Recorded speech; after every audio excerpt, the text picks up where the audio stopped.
It started 3 months ago. I was driving through northern Vermont, chasing an old photography project, documenting forgotten hotels, the kind of places that used to be grand but now only hold dust, silence, and memories that don't leave. I hadn't planned to stay overnight, but when the fog rolled in thick as milk, I pulled over at a tiny roadside inn called the Ashvale. Its sign was faded, the porch light flickering weakly against the fog. Wooden walls creaked under the weight of time, and a handwritten note taped to the office door read, "Ring bell for service." The woman who answered looked exhausted, kind, maybe in her 60s, but her smile didn't reach her eyes. "Only one room left," she said. "Room 12. Haven't had a guest there in years." I laughed, thinking it was a joke. She didn't. The hallway leading to room 12 felt wrong. Too long for the size of the building. Wallpaper peeling like dry skin. The floor moaning beneath each step. At the very end stood a single door,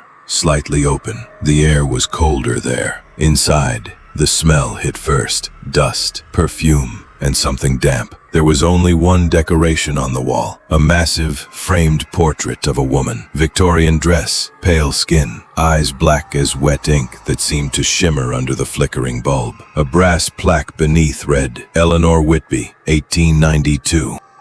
I set up my camera gear, poured a drink, and tried to ignore how quiet everything was. The wind outside howled through the trees, and the building seemed to sigh along with it. Sometime after midnight, I woke to a sound, faint, rhythmic tapping, like fingernails on wood. At first, I thought it was the radiator. Then I saw the portrait. Her head was tilted differently. I was sure of it. I checked my phone, 3:12 a.m. When I stood up, her eyes followed me. Not that optical illusion kind of follow. I mean, they tracked me. My breath fogged in the air. The heater was off. And then I heard it, a whisper, soft and pleading, coming from behind the frame. "Don't let him in."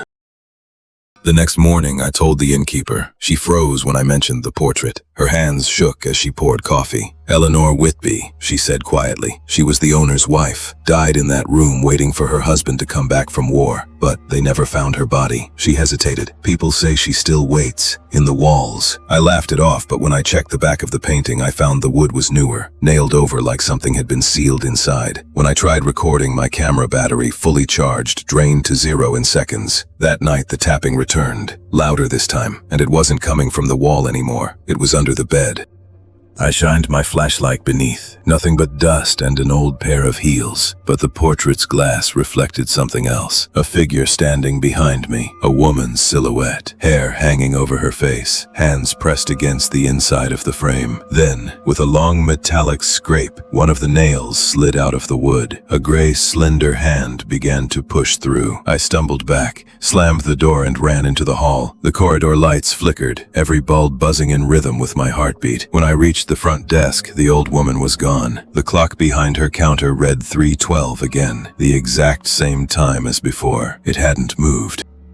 I packed my things, desperate to leave, but when I turned toward the exit, the hallway stretched longer, impossibly long. Door after door, each one labeled 12, and every room I looked into had the same portrait, the same woman, except in each, she was standing a little closer to the edge of the frame, closer to me. I screamed for help, pounded the walls, but the air swallowed my voice. Finally, I found a window, smashed it open, and outside was just more hallway. Dozens of room 12s disappearing into endless fog. When I woke, I was back in bed. Morning light poured through the curtains. Everything seemed normal again. My car keys on the nightstand, my packed bag by the door. Maybe it was just a nightmare, I told myself. Then I looked at my phone. The front camera had been recording all night, and in the final frame I saw myself asleep, while the woman from the portrait sat on the edge of the bed, brushing my hair gently with her fingers. Her face leaned close to the lens and whispered, "You came back, Henry."